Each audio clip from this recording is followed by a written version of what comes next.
Makinis. Mula ulo, mukhang talampakan. Hanggang talampakan. Tara na! At makipag-ututang dila kay Laika Barista! Yes, friend, hindi naman sa pagmamayabang, no? Hindi naman sa pagmamayabang, pero gusto ko lang talagang sabihin sa'yo na, hoy, alam mo ba, may spaghetti pa kami sa ref. Ay nako, ang galing. 'Di ba? Yung mga handa natin, yung mga pagkain natin itong nagdaang taon, parang MMFF din, extended pa rin. Kaya naman, hayat kaway-kaway rin sa'yo, yes friend. Oo, na alam kong napapansin mo bakit ganun ang boses ko. Wala nasagad. Hindi. Ewan ko, siguro sa dala ng panahon, bigla akong nagmalat nitong nagdaang weekend. Sabi ko, anong nangyayari sa'yo? Kapapasok mo lang Ayan, kaya naman hayat kaway-kaway rin sa'yo, yes, pre, na sa mga oras na ito ay mahina. O kaya naman ay nanghihina dahil sa malamig na panahon. Pero ang sarap, no? Kung ako nga ang papipiliin, yes, friend, sana 1 buwan lang ang summer. Tapos 11 months ang ang hanging amihan, gano'n. Kaya nga nung narinig ko sa news, sabi, ang hanging amihan ay mas lalakas pa daw sa mga susunod na linggo. Ay! More! Sabi ko, go!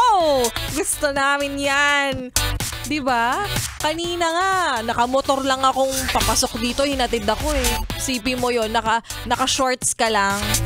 Hindi naman sa naka-shorts. Hindi natatakpan yung legs ko, pero hindi tayo natuton, diba? Ang sarap-sarap ng simoy ng hangin na pumapalupot sa iyong balat at sinasabing sana mag-extend ka pa. Sana kahit hanggang November, go lang, hanging amihan. Hatakin mo pa ang mga malalamig. Mag-extend ka pa. Ay nako, kaya para sa'yo na nagre-reklamo na naman dahil sa panahon na yan, sumasakit na naman ang iyong tagiliran, sumasakit na naman ang likuran, sumasakit na naman ang katawan, sumasakit ang alak-alakan at pulot-pulutan, kakainom mo yan. Charot. Alam mo, yes friend, ito na lang ang isipin natin. Kung ako sa'yo, i-enjoy na lang po natin ang libreng pa-aircon na ito. Kasi sa summer, yung likod naman ng aircon ang ating i-enjoy. Maayong hapong muli sa mga maot at guwapa na yes friend natin. Ngayon pong araw ng Lunes, huy! Eto na talaga officially back to back na naman ang traffic. Kasi nagbabalik ka na naman. Di ba nag-usap na tayo nung Biyernes? Di ba narinig mo ko? Habang nasa grocery ka at sinasabi ko na, nasa probinsya ka ba ngayon? Bakit naman na iniisip mo pang lumuwas kung pwede namang nandyan ka na lang?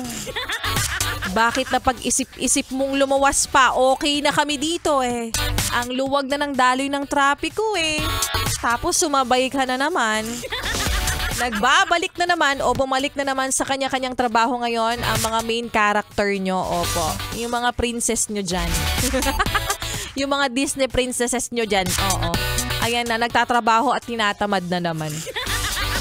So wala, ganun talaga. Balik na naman tayo sa pagiging alipin ng salapi. Kasi nga sabi ko sa inyo, yes friend. Noong mga nakaraang linggo, sarap buhay. Pagbalik, hanap buhay. Ayan, ngayon pong araw ng Lunes, magsama-sama tayo. From 3 to 6 p.m. dito pa rin sa iyong paboritong istasyon, nakabonding ang 101.1 Yes FM. Siyempre kasama si DJ Laika Barista.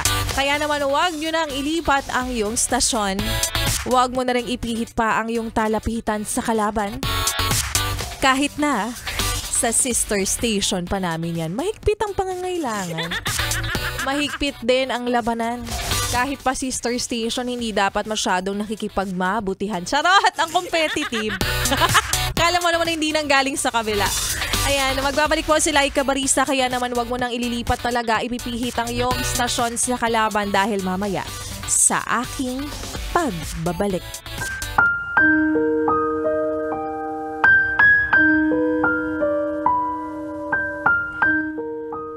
Ikaw ba yung tipo ng tao na sobra-sobra kung magmahal? Yung tipong bigay todo. Pero hanggang ngayon, hindi pa rin nagagawang masuklian ng totoo.